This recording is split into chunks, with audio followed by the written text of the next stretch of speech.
Hi all, എല്ലാവർക്കും അമീൻജാസ് ഫാമിലിയുടെ പുതിയൊരു വീഡിയോയിലേക്ക് സ്വാഗതം. അപ്പം ഞാൻ വന്നിട്ടുള്ളത് പതിവ് പോലെ തന്നെ നല്ലൊരു യൂസ്ഫുൾ ആയിട്ടുള്ള വീഡിയോ ആയിട്ടാണ് കേട്ടോ. നമ്മുടെയൊക്കെ വീടിൻ്റെ അടുത്ത് ഇതുപോലെ വാഴക്കൈ ഉണ്ടാവും, ഉണങ്ങിയിട്ടുള്ള വാഴക്കൈ. പൊതുവേ നമ്മൾ ആരും അത് മൈൻഡ് ചെയ്യാറില്ല. എന്നാൽ അങ്ങനെ ഉണങ്ങിയിട്ടുള്ള വാഴക്കൈ ഉണ്ടെങ്കിൽ നമുക്കൊരു കിടുക്കാച്ചി ചൂല് തന്നെ ഉണ്ടാക്കിയെടുക്കാൻ പറ്റും. ഞാൻ അങ്ങനെ ഉണ്ടാക്കിയെടുത്തിട്ടുള്ള ഒരു ചൂലാണിത്. അപ്പോൾ അതെങ്ങനെയാണ് ഉണ്ടാക്കിയെടുക്കുന്നതെന്ന് നോക്കാം. അപ്പോൾ അതിനായിട്ട് ആദ്യം തന്നെ ഞാൻ ഉണങ്ങിയിട്ടുള്ള വാഴക്കൈ ഇതുപോലെ 12 പീസ് ഒന്ന് വെട്ടിക്കൊണ്ട് വന്നിട്ടുണ്ട് കേട്ടോ. അപ്പോൾ എല്ലാം സെയിം ലെങ്ത്തിലാണ് കട്ട് ചെയ്തെടുത്തിട്ടുള്ളത്.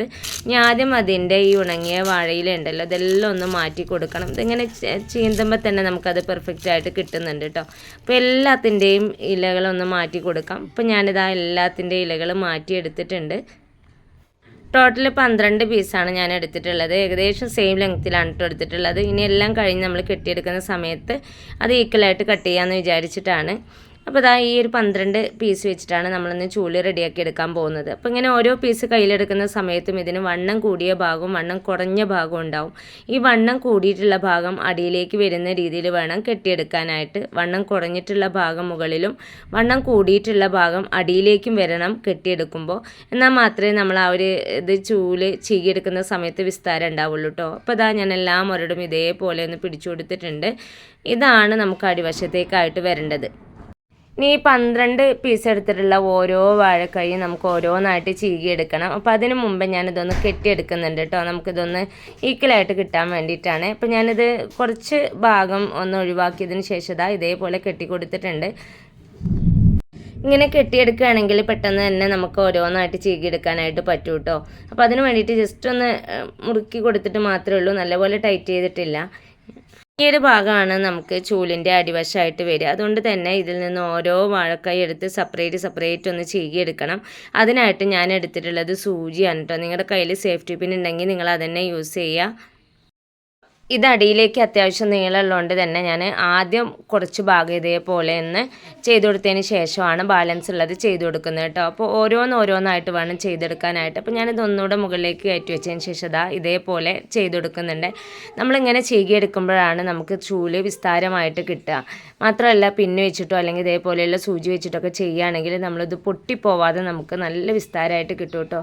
നേരെ മറിച്ച് നമ്മൾ കത്തി കൊണ്ടാണ് ഇത് ചെയ്യുന്നത് വെച്ചാൽ പെട്ടെന്ന് തന്നെ അത് പൊട്ടിപ്പോവാനുള്ള ചാൻസ് കൂടുതലാണ്. അപ്പോൾ ഞാനിതാ ഒരു വാഴക്കായി ഇതേപോലെ ആക്കിയെടുത്തിട്ടുണ്ട്. ഇപ്പോൾ നിങ്ങൾക്ക് കാണുന്നുണ്ടാവും എനിക്ക് നല്ലപോലെ തന്നെ വിടർന്ന് കിട്ടിയിട്ടുണ്ട്. ഇനി ഇതേ രീതിയിൽ ബാക്കിയുള്ള എല്ലാതും ചെയ്തെടുക്കണം. ഇതിങ്ങനെ ചീകിയെടുക്കാനായിട്ട് കുറച്ച് സമയം നമുക്ക് വേണ്ടി വരും. ഓരോന്നും സെപ്പറേറ്റ് ആയിട്ട് ചീകിയെടുക്കുന്നതുകൊണ്ട് തന്നെ കുറച്ച് സമയം പിടിക്കും കേട്ടോ. ഇതുപോലെ ചെയ്തെടുത്ത് കഴിഞ്ഞാൽ കുറേ നാൾ ഇത് കേടുകൂടാതെ നമുക്ക് യൂസ് ചെയ്യാനായിട്ട് പറ്റും. മാത്രമല്ല ടൈലൊക്കെ ഇട്ടിട്ടുള്ള ആകുകയാണെങ്കിൽ ക്ലീൻ ചെയ്യാനൊക്കെ വളരെ എളുപ്പമാണ് കേട്ടോ. അപ്പോൾ ഞാൻ ഒന്ന് മാത്രം ഇതേപോലെ ചെയ്തെടുത്തിട്ടുണ്ട്. രണ്ടാമത്തതും ഇതേപോലെ കയ്യിലൊന്ന് പിടിച്ചു കൊടുത്തതിന് ശേഷം ഇതേപോലെ ഒന്ന് ചീകിയെടുക്കുന്നുണ്ട്. ഞാൻ കുറച്ച് പോർഷൻ ആദ്യം ഇതേപോലെ ചെയ്തെടുത്തതിന് ശേഷം വീണ്ടും മുകളിലേക്ക് ഒന്നുകൂടെ ഒന്ന് കീറി കൊടുക്കുന്നുണ്ട് കേട്ടോ. നമുക്ക് നല്ലപോലെ വിസ്താരം കിട്ടണമെങ്കിൽ കുറച്ച് ലെങ്ത്ത് തന്നെ വേണം നമ്മൾ ചെയ്തെടുക്കാനായിട്ട്. ഈ ഒരു വീഡിയോ കാണുന്ന സമയത്ത് ചിലപ്പോൾ ചില ആളുകൾക്കെങ്കിലും സംശയം ഉണ്ടാവും, സാധാ ചൂല് പോലെ അടിച്ചു വാരാൻ പറ്റുമോ എന്നുള്ളത്. നല്ലപോലെ നീറ്റായിട്ട് തന്നെ നമുക്ക് അടിച്ചു വരാൻ പറ്റൂട്ടോ. ആ ഒരു വീഡിയോ കൂടി ഞാനിതിൽ ഉൾപ്പെടുത്തിയിട്ടുണ്ട്. നമ്മൾ ഇതേപോലെ ചെയ്യുന്നതിനനുസരിച്ച് ഇത് വിസ്താരം കൂടി വരുന്നതായിട്ട് നിങ്ങൾക്ക് കാണാം. ഇത് വെച്ചിട്ട് നമുക്ക് അടിച്ചു വരാൻ മാത്രമല്ല ജനൽ, അതുപോലെ നമ്മളെ കർട്ടന് പിറകിലുള്ള മാറാല, അലമാരയുടെ സൈഡിലുള്ള മാറാല, അതെല്ലാം നമുക്ക് ഈ ഒരു രീതിയിൽ തട്ടിയെടുക്കാൻ പറ്റും കേട്ടോ. ഇതുപോലെ ഒന്ന് ഉണ്ടാക്കിയെടുക്കുകയാണെങ്കിൽ. അപ്പോൾ ഞാനൊരു 4 എണ്ണം 5 എണ്ണം ഇപ്പോൾ ഇതേ രീതിയിൽ ചീകിയെടുത്തിട്ടുണ്ട്. പെട്ടെന്ന് ചീകിയെടുക്കാനും സ്പീഡൊക്കെ കിട്ടാനായിട്ട് ഞാനിതാ മടിയിലേക്ക് ഒരു ചാക്ക് വെച്ചിട്ടൊന്ന് വെച്ച് കൊടുത്തിട്ടുണ്ട് കേട്ടോ. അതല്ലെങ്കിൽ ഇതിൻ്റെ പൊടിയൊക്കെ നമ്മുടെ മേലിലൊക്കെ ആവും. ചില ആളുകൾക്ക് ആ ഒരു പൊടി പറ്റുകയില്ല. അപ്പോൾ അതില്ലാണ്ടിരിക്കാൻ വേണ്ടിയിട്ടാണ് ഞാൻ ചാക്ക് വെച്ചിട്ടുള്ളത്. എന്നിട്ട് ഇതേപോലെ ചീകിയെടുത്താൽ മതി. പെട്ടെന്ന് തന്നെ നമുക്ക് ചീകിയെടുക്കാനായിട്ട് പറ്റും. ഞാനൊരു 5-6 എണ്ണം അതേപോലെ ചീകിയെടുത്തിട്ടുണ്ട്. അപ്പോഴേക്കും തന്നെ നല്ല പോലെ എനിക്ക് അടിവശം വിസ്താരമായിട്ട് തന്നെ കിട്ടിയിട്ടുണ്ട്. ഇനി ബാക്കിയുള്ളത് ഇതുപോലെ തന്നെ ചെയ്തെടുത്ത് വരാം. അപ്പോൾ ഏകദേശം ഞാൻ എല്ലാം ഇതേപോലെ ചീകിയെടുത്തിട്ടുണ്ട്. നല്ല പോലെ എനിക്ക് വിസ്താരമൊക്കെ ആയിട്ട് കിട്ടിയിട്ടുണ്ട്. ഇനി നമ്മളത് കെട്ടുന്നതിന് മുമ്പേ ചെയ്യേണ്ട ഒരു കാര്യം കൂടി ഉണ്ട് കേട്ടോ. അപ്പോൾ ഇതേപോലെ എല്ലാം ചെയ്തെടുത്തതിന് ശേഷം ഞാൻ വലിയൊരു ചീർപ്പ് എടുത്തിട്ടുണ്ട്. അതിൻ്റെ വലിയ പല്ല് വരുന്ന ഭാഗം ഉണ്ടല്ലോ, ആ ഭാഗം വെച്ചിട്ട് ഇതേപോലെ ചീകി കൊടുക്കുന്നുണ്ട്. അപ്പോൾ അതിനുള്ളിലുള്ള പൊടികളെല്ലാം നമുക്ക് ചീർപ്പിൽ കിട്ടും കേട്ടോ. എന്നിട്ട് ഈ ഒരു ഭാഗം നമ്മൾ ഈക്വലായിട്ടൊന്ന് കട്ട് ചെയ്ത് കൊടുത്താൽ മതി. അപ്പോൾ ഞാൻ മുകൾ വശം ഞാൻ കെട്ടിയത് ലെവലല്ല, അതുകൊണ്ടാണ് എനിക്ക് ഒരു അടിവശം ഇങ്ങനെ കയറി ഇറങ്ങി കിട്ടിയിട്ടുള്ളത്. നമ്മുടെ വാഴക്കൈ വെച്ചിട്ടുള്ള ചൂലുവട സെറ്റായി കിട്ടിയിട്ടുണ്ട്. ഇനി ഞാനിതൊന്ന് വിടർന്ന് നിൽക്കാനായിട്ട് ഇതിൻ്റെ ഈ ഒരു ഭാഗത്ത് ഇതേപോലെ ഒരു നൂല് വെച്ചിട്ടൊന്ന് കെട്ടി കൊടുക്കുന്നുണ്ട്. ഈ ഒരു 3 ഭാഗമായിട്ടാണ് കെട്ടിയെടുത്തിട്ടുള്ളത്. നമ്മൾ 12 എണ്ണമാണല്ലോ ആകെ എടുത്തിട്ടുള്ളത്. അതിൽ 4, 4, 4 എന്നുള്ള രീതിയിലാണ് ഞാൻ എടുത്തിട്ടുള്ളത്. എന്നിട്ട് 3 കൂട്ടിയിട്ട് ഇതേപോലെ ഒന്ന് ടൈ ചെയ്തെടുക്കാനുണ്ട്. അപ്പോൾ നമുക്ക് ആ ഒരു ചൂല് നന്നായിട്ട് തന്നെ വിടർന്ന് നിൽക്കും. ഞാൻ ആദ്യം ഈ ഒരു ചൂല് വെച്ചിട്ട് കാണിക്കാൻ പോകുന്നത് നമ്മുടെ ചുമരിൻ്റെ അരുവിലൊക്കെ ചെറിയ ചെറിയ രീതിയിൽ മാറാല ഉണ്ടാവും, അതല്ലെങ്കിൽ വാതിൽപ്പുളിയുടെ അരികുവശത്തൊക്കെ ആയിട്ട് അതുപോലെയുള്ള മാറാലകളൊക്കെ നമുക്ക് ഈ ഒരു ചൂല് വെച്ചിട്ട് തട്ടിയെടുക്കാനായിട്ട് സാധിക്കും. ജനലിൻ്റെ പിറകിൽ കർട്ടൻ്റെ പിറകിലൊക്കെ മാറാല ഉണ്ടെങ്കിൽ പെട്ടെന്ന് തന്നെ നമുക്ക് ഈ ഒരു ചൂല് വെച്ചിട്ട് ക്ലീൻ ആക്കി കൊടുക്കാൻ പറ്റും കേട്ടോ. ഇപ്പോൾ നിങ്ങൾക്ക് കാണുന്നുണ്ടാവും ജനലിൻ്റെ ഇടയിലുള്ള മാറാലയൊക്കെ ഞാൻ ഈ ഒരു രീതിയിൽ തട്ടുന്ന സമയത്ത് എനിക്ക് ആ ഒരു ചൂലിൽ കിട്ടുന്നുണ്ട്.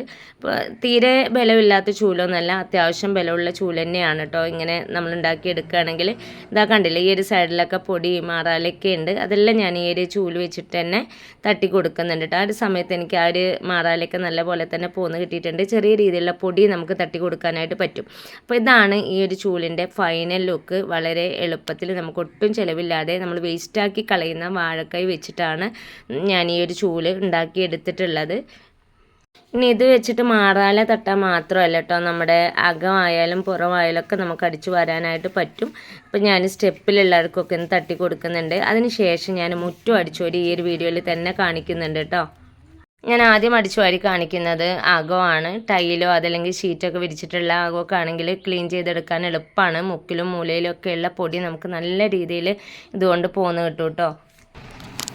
ഞാൻ മുറ്റം കൂടി ഒരു ചൂല് വെച്ചിട്ട് അടിച്ചു വാരി കാണിച്ചിട്ട് അപ്പോൾ നിങ്ങൾക്ക് കാണുന്നുണ്ടാവും മുറ്റത്തൊക്കെ നന്നായിട്ട് തന്നെ ഞാൻ ഈ ഒരു ചൂലുണ്ടാക്കിയ ഭാഗമായതുകൊണ്ട് അത്യാവശ്യം പൊടിയുണ്ട്.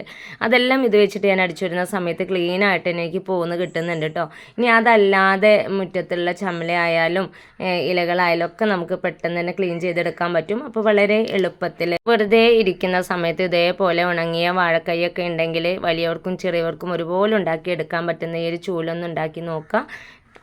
ഒട്ടും ക്യാഷ് ചിലവില്ലാത്ത ഒരു ഐറ്റമാണ്. അപ്പോൾ ഈ ഒരു വീഡിയോ നിങ്ങൾക്ക് എല്ലാവർക്കും ഇഷ്ടപ്പെട്ട് കാണുമെന്ന് വിചാരിക്കുന്നു. ഇത്രയും നേരം എൻ്റെ വീഡിയോസ് കണ്ട് സപ്പോർട്ട് ചെയ്ത എൻ്റെ എല്ലാ കൂട്ടുകാർക്കും ഹൃദയം നിറഞ്ഞ നന്ദി. പുതിയ കൂട്ടുകാരാരെങ്കിലും വീഡിയോസ് കാണുന്നുണ്ടെങ്കിൽ ചാനൽ ഒന്ന് സബ്സ്ക്രൈബ് ചെയ്ത് തൊട്ടടുത്തുള്ള കുഞ്ഞു ബെല്ലൈക്കൺ കൂടി എനേബിൾ ചെയ്യാൻ മറക്കരുത്. അപ്പോൾ ഇൻഷാല്ലാ അടുത്തൊരു കിടലൻ വീഡിയോസുമായിട്ട് വീണ്ടും വരാം. Thanks for watching.